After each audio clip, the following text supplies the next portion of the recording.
Beleza, então na aula passada a gente viu uma série de parâmetros internos e externos.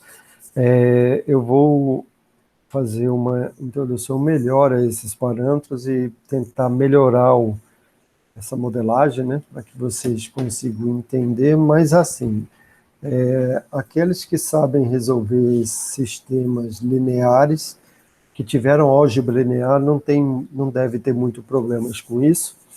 A questão é que alguns autores só diferenciam de outros no modelo que eles utilizam, faz algumas aproximações de variáveis, como, por exemplo, a gente colocou na aula passada, aquele modelo de perspectiva faca, né? Ok? Mas, basicamente, o que a gente está querendo é encontrar esses nossos parâmetros intrínsecos e extrínsecos. Intrínsecos o SX e o SY, que é o tamanho em X e Y de um pixel, né? Em algumas aplicações, a gente precisa determinar esses parâmetros. O centro da imagem, qual é a posição do centro da imagem, OX e OY, né?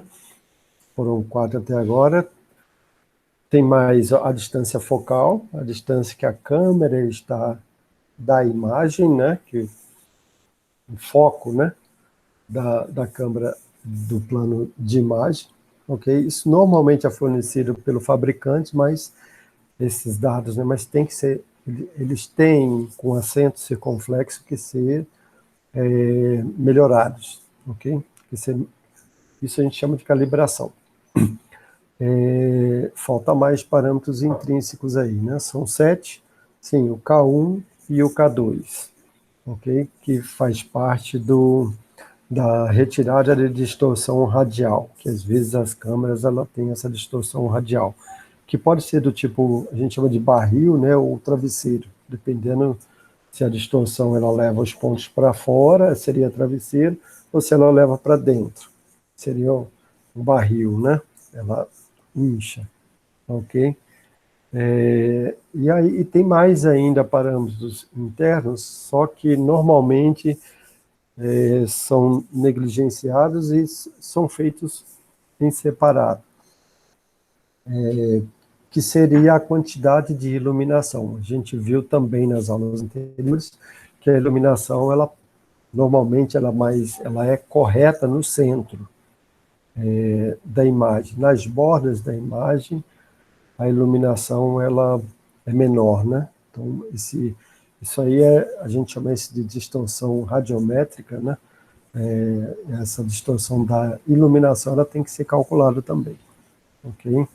Calibração radiométrica, é isso que a gente chama. Então, isso é um passo antes da calibração geométrica propriamente dita. Então, os parâmetros que a gente está tratando aqui são apenas de calibração geométrica. Então, calibrar uma câmera significa estimar os valores dos parâmetros intrínsecos, que a gente acabou de ver aí, que são 7, né? E também os parâmetros extrínsecos. Parâmetros extrínsecos é aquela matriz R e eu vou dizer matriz, dependendo da forma que a gente vai utilizar, né, mas pode ser um vetor, né, um vetor T de translação, ok? Normalmente os autores, para facilidade de cálculo, assumem que os dois são uma matriz única, RT, mas alguns separam em R e em T. E alguns nem utilizam matriz, alguns fazem isso utilizando as próprias equações mesmo, né? Componentaliza, né, como a gente diz, e aí trabalha com as equações. Então, existem vários modelos para a gente fazer isso, inclusive incluindo distorção aí, ok?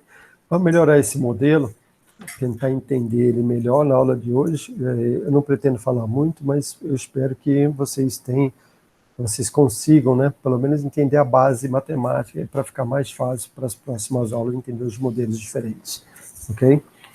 Então, o que a gente tem das aulas anteriores é que um ponto em coordenada de câmera, a gente tem essa primeira equação de cima aqui, né?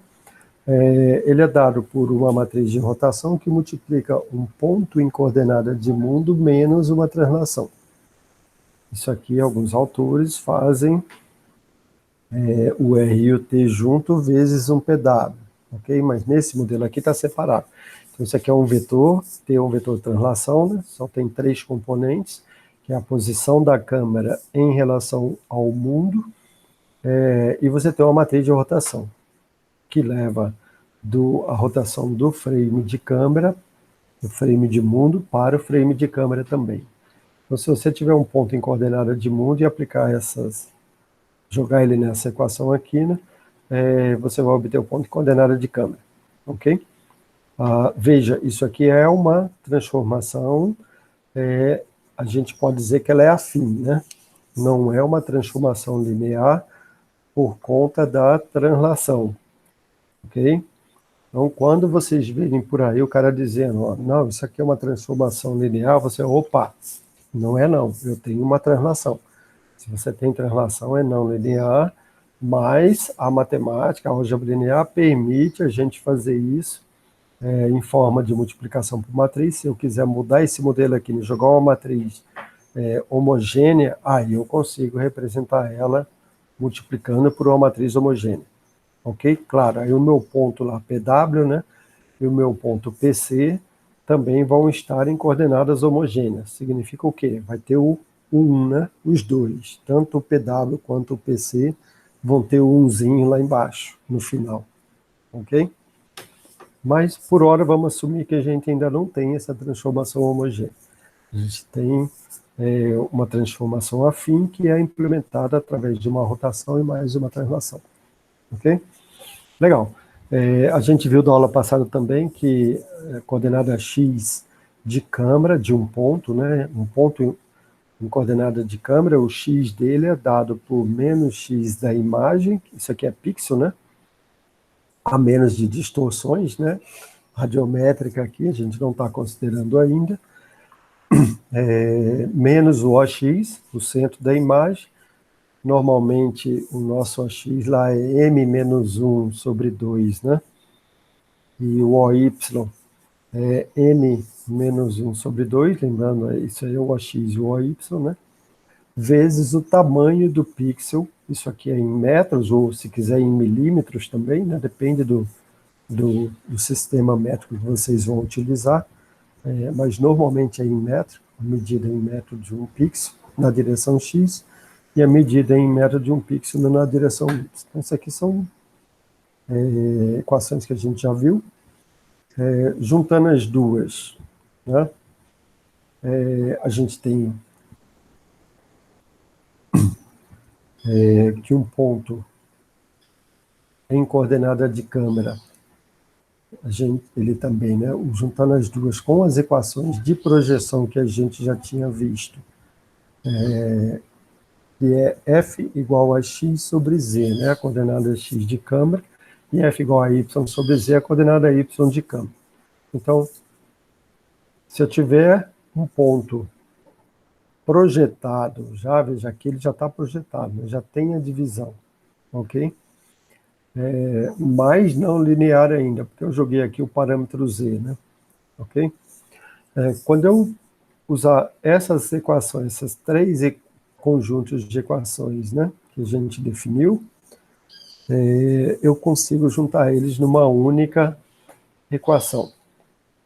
Então, na verdade, assim, em 2 equações, né, uma para x e uma para y. Jogando esse cara aqui do lado esquerdo da equação, pegando essa matriz aqui, substituindo dentro, componentalizando ela, né, e substituindo aqui dentro dessa equação de projeção, a gente vai chegar a essas equações, essas aqui são as equações de projeção, okay? Para x e para y. Né? Ambas estão divididas por quem? Pelo z. E o z é justamente isso aqui, né, a terceira linha, terceira coluna da matriz, né, vezes pw menos t, né? Isso aqui me dá o coordenada z, do ponto lá em coordenada de câmera, né? Ok? Desculpe, do ponto coordenada de mundo, né? Então, quando a gente fizer isso, aí a gente tem 2 equações, posso dizer que uma é para x, né? Uma é para y, uma foi derivada da equação em x, a outra foi derivada da equação em y, Legal, então se a gente tem lá 7 parâmetros de câmera, né? Todos eles estão aqui. Ó, AX está aqui, SX está aqui. Faltou distorção radial. Então, no caso aqui, eu vou ter 5, né? Eu tenho OX, OY, SX, SY e mais o F como parâmetro interno. Então, no caso aqui, eu tenho 5 e mais 12 dessa matriz R são 9 e 3 de T. 12 com 5 são 17. Legal. Então, em teoria, se eu tiver pontos suficientes na imagem, que eu conheça a coordenada de imagem dele, né? X e M, Y e M. E que eu conheça as coordenadas de mundo dele também, né? O X e o Z, o X, Y e Z, ok? Ele está aqui, ó, PW, né? Veja que o que a gente fez aqui foi eliminar, tirar o PC da jogada, né? A gente eliminou o PC. Então a gente consegue recuperar todas as variáveis, todos os parâmetros, né? De translação, de rotação, ok? Eu tenho rotação aqui, aqui e aqui, né? São as 3 colunas, né, da matriz de rotação. Consigo recuperar o F, o SX, o OY, o IM eu também preciso, né? Então, se eu tiver o IM, YM e o PW, para um certo conjunto de pontos, eu conseguiria recuperar todos os outros parâmetros. Daria para a gente pensar em montar um sistema não linear, porque eu tenho essa divisão aqui, mas eu tenho PW aqui, né, que é uma das coisas que vai entrar. Mas a gente tem parâmetros aqui a determinar também que estão na divisão. Mas a gente consegue eliminar esse parâmetro aqui. A gente viu na aula passada uma maneira de jogar ele fora, ok? E depois, assim, como eu sei que a rotação, ela eu consigo obter uma linha a partir das outras, a gente voltaria e obteria essa linha. Tá? Então, se eu conseguir fazer essas aproximações, em princípio, dá para a gente pensar em trabalhar a partir daqui. Apesar de ser não linear, né, do jeito que está aqui colocado, mas a gente bolar maneiras de linearizar esse processo, a gente consegue resolver isso como sistemas lineares. Se eu tiver sistemas lineares homogêneos, por exemplo, né, jogar esse cara aqui lá para o outro lado, onde eu vou igualar todo mundo a zero, aí a gente consegue resolver isso usando SVD, né? Se eu tiver mais, vou ter muito mais pontos no caso, né, do que eu preciso. Também normalmente a gente usa SVD nessa hora, né, para você fazer a aproximação por mínimos quadrados, ok? Então nessa hora a gente conseguiria descobrir esses parâmetros. Essa é a ideia, ok? Então relacionar coordenadas de mundo às de imagem, usando esses parâmetros intrínsecos e extrínsecos. É isso que a gente quer fazer, ok? Legal, a gente já viu aí reescrevendo essas matrizes, né? Como MINT e MIEST, a gente fica com essa equação matricial, vimos o modelo de perspectiva fraca, eu vou passar rapidamente, e ir para o problema em si. Vamos tentar melhorar esse problema, né? Ou seja, o que a gente quer fazer é a calibração, encontrar esses coeficientes das matrizes, da matriz, né? Interna e externa, ok? Lembrando que da matriz interna a gente tem lá quantos?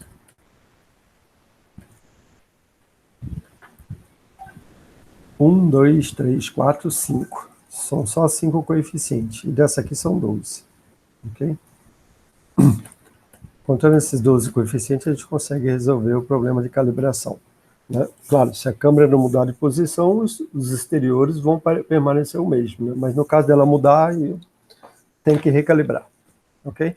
Então, o problema de calibração em si é estabelecer equações lineares do parâmetro posição de um objeto em coordenadas de mundo, né? Que deve ser determinado numa dada cena. A partir do momento que a gente consegue isso, isso facilita outras operações que a gente tem que descobrir depois usando essa câmara. Tá? Os coeficientes dessas equações são funções específicas da posição, da projeção, né, na imagem, e da geometria da câmera, né, e também da posição que ele tem lá no mundo. Né? Ok? Dependendo da posição que ele tem, a gente consegue resolver. Então, vamos formalizar melhor esse problema. O que a gente tem até agora, esses transparentes, quando eu passo para Linux, o meu processador de texto aqui não é muito bom. OpenOffice, né, aí não fica legal, mas acho que dá para entender. O que a gente tem? Um ponto, em coordenada de mundo, x, y e z, passa por uma matriz de rotação, né? Eu obtenho lá um ponto rotacionado, rodou para o sistema de câmera, né? Mas ainda eu tenho que aplicar a translação da câmera para levar ele, aí sim, aqui está em coordenada de câmera, né? A gente está chamando aqui de x' i, y' i, z' i, ok? E aí sim, joga-se uma projeção, né? Matriz de projeção. Se for uma projeção radial, né? Aí a gente vai ter que fazer a divisão depois, não vai dar para dividir agora, vou ficar com x, y e z de imagens, e depois para obter x, y e de imagem, teria que dividir pela terceira coordenada. Né? E aí, finalmente eu cheguei em imagem. Essa sequência, acho que vocês entenderam, é um pipeline, isso, né? Cada ponto passando por aqui, beleza. Tá? Então, isso aqui tem aplicações, né? Se eu tiver x, y, e tentar o inverso dessas projeções, que é o que a gente normalmente quer, eu chegaria aqui em x de mundo, né? Y de mundo, z de mundo. Se eu conseguir mapear ao contrário, facilita depois fazer esse caminho inverso também, ok? Vamos assumir que a gente tem, que essa transformação R e T, pelo menos, né? É o que a gente chama de transformação de corpo rígido, significa que ela não muda a forma do meu objeto, ela não muda relações entre ângulos. Se eu tenho 3 pontos no objeto, quando eu transformei, esses 3 pontos vão continuar com a mesma conformação, ok? Então, eu não estou mudando a forma, eu não estou jogando escala aqui, não estou deformando o meu objeto. É isso que significa ter uma transformação de corpo rígido. A menos da projeção, né? A projeção, ela está, dependendo do tipo de projeção adotada, ela está modificando isso, ok? Mas as outras não, tá? Se a gente quiser entender que a rotação e a translação, ela está numa única matriz, homogênea nesse caso, né? A gente pode juntar elas num único passo aqui, aí no caso eu teria x de mundo, y de mundo, z de mundo, passando por essa matriz homogênea, já vem para x de câmara, y de câmara e z de câmara. Está faltando linha aqui. X' i, y' i, z' i. E aí a projeção ele iria para a imagem.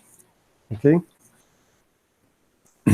Legal. A partir dos parâmetros das transformações, a gente consegue determinar todos os parâmetros intrínsecos e extrínsecos, né?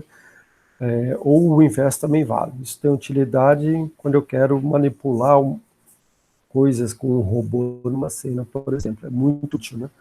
Então, resolver esse problema é determinar um certo número de pontos da cena, cujas coordenadas eu conheço, determinar as posições da imagem, então tem que ter a coordenada na cena, a coordenada na imagem. E aí, como é que eu determino a coordenada na cena? Normalmente, a gente constrói padrões, feito à mão mesmo, né? O mais conhecido aí é o que a gente chama de tabuleiro de xadrez.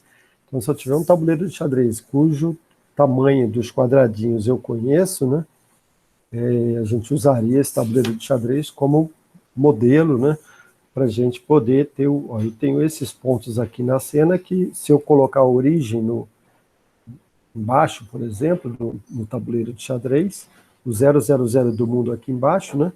Eu vou ter x, y e z, né? Aqui no tabuleiro de xadrez, aí eu consigo ter um sistema de mundo nele, né? E aí, tendo a origem, eu consigo determinar os outros pontos do tabuleiro em relação a essa origem. Opa, já são alguns pontos que eu conheço. ok? É uma das maneiras mais comuns de se calibrar, usar o tabuleiro. Em alguns casos, precisa-se de um padrão, não que seja plano, mas que seja em 3D. Então, por exemplo, o nosso aluno Luiz, Luiz Ortiz, que é um aluno da área de visão computacional, está utilizando, no caso dele, um padrão, ele utilizou, né, algum dia, um padrão que eram 3 planos, e não um. Em cada um desses 3 planos, ele tinha pontos que ele conhecia as coordenadas. Okay? Em algumas aplicações, você vai precisar disso, de ter um padrão que não esteja no plano. Né? Mas, normalmente, com um plano, a gente já consegue resolver, em parte, ter quase todos os parâmetros lá. Ok? Então, o que você tem que fazer é pegar esses pontos cujas coordenadas na cena e na imagem eu conheço e resolver essas equações encontrando os padrões, os parâmetros, né? Que estão faltando, e geralmente a gente usa mínimos quadrados para isso, ok? A gente vai se referir depois a SVD, que eu não sei se todo mundo já viu, mas é uma das maneiras de se encontrar, de se resolver sistemas lineares homogêneos, né? Tá? Single Value Decomposition. Então, isso é muito importante em reconstrução, em reconhecimento 3D, né? Permite também localização absoluta dos sistemas, e eu acho assim que é o passo zero de todo o sistema de visão computacional ser calibrado, ok? Então, entendendo melhor, né, isso, eu tinha lá a minha matriz, né, homogênea, ponto do mundo, ponto na câmera, ponto na imagem, beleza.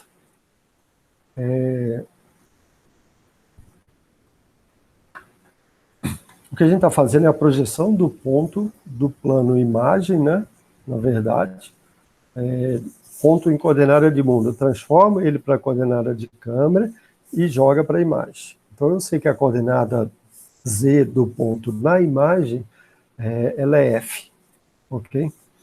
E aí, ali sim, ele vai ser transformado para pixel, né? Usando o AX, o AY, o SX, o SY e o F, ok?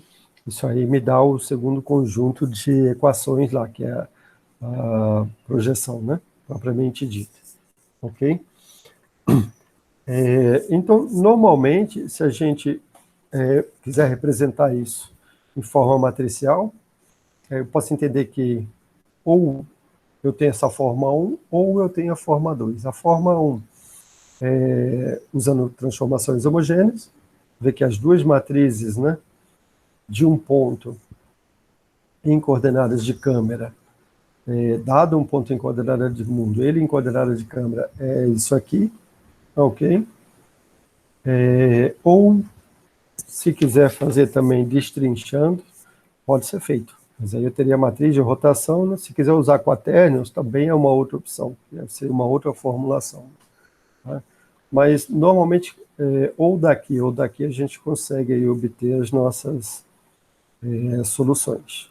Ok? E cada método aí vai utilizar um ou outro, dependendo. Então, o do Ballard, por exemplo, além de usar essa forma de cima, ele faz ao contrário, ele bota o vetor, ao invés de ele fazer matriz vetor, ele faz vetor multiplicando matriz. Então, veja que essa matriz homogênea aqui, ela vai trocar, né, a posição, né? Ela vai ser transposta, né? Ok? Legal, mas a gente vai ver isso quando começar a ver os métodos.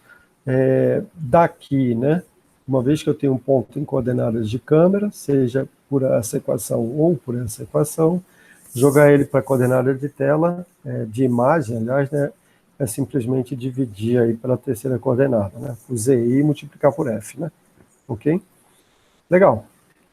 Substituindo as equações daqui ou daqui, né, nessas aqui de projeção, a gente chega a isso. Um ponto em coordenada de imagem, ele é F vezes R11 vezes o ponto lá no mundo, né? Mais R12 vezes o ponto lá, o Y, né, do ponto do mundo, mais R13 vezes o ponto lá no mundo, mais D1, né? Seja qual seja esse ou seja esse que a gente esteja utilizando. Dividido pela coordenada z. A coordenada z é quem? É R31 vezes x do mundo, mais R32 vezes y do mundo, e R33 vezes z do mundo, mais D3, ok? Essa coordenada z é a mesma aqui embaixo, né? Para a parte y, e só vai mudar aqui que vai ser R21xi, R22y e R23zi, ok? Beleza, mais D2, né? Para a parte y.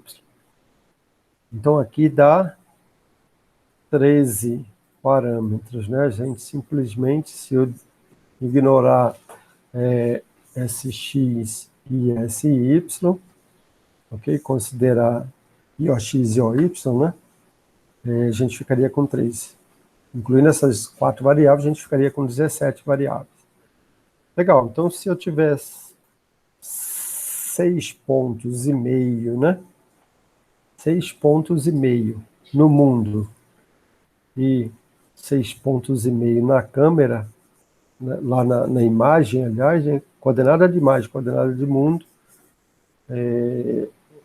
em teoria, a menos dessa divisão aqui, né? Mas se a gente bolar uma maneira de linearizar, a gente conseguiria tentar resolver esse problema. Okay? Existem algumas outras restrições que a gente põe, que a gente usa, né, para diminuir esses 6,5 pontos que eu acabei de falar aqui. A primeira e mais importante é que a matriz nossa ela é ortogonal. Se ela é ortogonal, eu posso escrever uma equação. Não dá para mim escrever 3, porque eu estou igualando a zero. Ortogonal, cada 2 linhas, né? Primeira linha vezes segunda linha, se eu fizer o produto escalar, vai dar 0, né? Tá? Se eu fizer a primeira com a terceira, vai dar 0, a segunda com a terceira, vai dar 0. Isso é o que está desse lado. Só que, como a gente está igualando tudo a 0, eu só consigo aproveitar uma equação daqui. Não dá para aproveitar as 3. Eu teria que escolher uma delas para aproveitar. Ok? Mas aqui eu consigo, porque aqui eu não tenho as equações, não tem uma linha e outra, né? Aqui o problema é a confusão de uma linha e outra. Aqui não. Já que eu consigo aproveitar essas 3 equações. A primeira é que ela é cada linha, né? Ou, se eu quiser fazer isso para as colunas, também pode, né? 2 colunas, produto escalar dá 0, a primeira com a terceira coluna dá 0, a segunda com a terceira dá 0. Seria uma equação, ok? A outra equação, as outras 3 equações, então veja, com isso eu consigo 3 equações de normalidade, né? Isso aqui é norma 1, e consigo uma equação de ortogonalidade. Opa, então eu tenho mais 4 equações. Então, se eu precisava de 6,5 pontos, eu preciso agora de menos 2 pontos, né? De menos 2 equações. Se eu tirar de menos 4 equações, desculpa. Então, se eu tirar 2 pontos, eu fico com 4,5 pontos. Ok? Então, no mínimo, com 4,5 pontos, eu consigo aí, usando aproximações, claro, para remover essa divisão aqui de baixo, a gente consegue montar um sisteminha que me dê os parâmetros internos e externos. Lembrando que a gente tem 13 parâmetros agora, né? Descontados o SO, assumindo que o SX, o SY, o AX é Y, assumindo que o centro da imagem está na origem, né? Isso a gente pode assumir, e assumindo que a distância em X a gente pode considerar 1, né? Considerando ela 1, em X e em Y, a gente é como se jogasse ela fora. Depois a gente recupera elas. Calma, né? Okay? Mas assim, com 11, com isso a gente fica com 13 variáveis a serem procuradas, e 4,5 pontos mais essas equações aqui me daria o número de equações exatos, né? Então, o que eu falei, né, que ao invés de usar 2 linhas, 2 colunas, né, pode usar 2 linhas, ou o mesmo vale aí tanto para as linhas quanto para as colunas, né? Ok? Então, assim, descobrir esses parâmetros é utilizar um desses métodos aí que são colocados na sequência. Aquele livro que eu passei para vocês na aula passada, ele tem tem um método direto, método inverso, né? A gente vai ver o método direto dele aqui. E eu acho que tem alguns que são mais importantes na literatura que eu escolhi, que é um do Dana Ballard, desse Church Ganapati, e tem o famoso, que é o Ditsai. O método direto, se não me engano, do truco, e o método Ditsai é o que está conhecido também como o método dos 5 pontos. Ele é implementado na Roger Tsai, implementado na OpenCV, ok? Não sei, eu vou parar aqui para não entrar nos métodos em si, já hoje, senão a gente vai. Eu não queria parar. Quando eu entrar, eu vou até o final. Então, isso aqui era mais em complemento à aula passada e perguntar se vocês tiveram a base, se estão conseguindo entender isso que a gente está falando, se essa matemática está complicada. Silvan, Arthur e Israel, diga aí cada um de vocês. Eu tô lendo ainda. Tô acompanhando os vídeos e uns livros que eu achei. Mas tá dando para acompanhar. Só tá dando para acompanhar. Eu vi a última aula, consegui entender. Tá? A questão dos parâmetros e tal. Eliane, Tá bem dividido. Essa questão dos parâmetros. em relação às aulas, para mim tá muito tranquilo. Eu só ainda não tive que olhar essa última parte que o senhor enviou primeiro, que é para fazer justamente o trabalho, que é a parte matemática. Então, como eu ainda não vi a matemática, hoje para mim está tranquilo.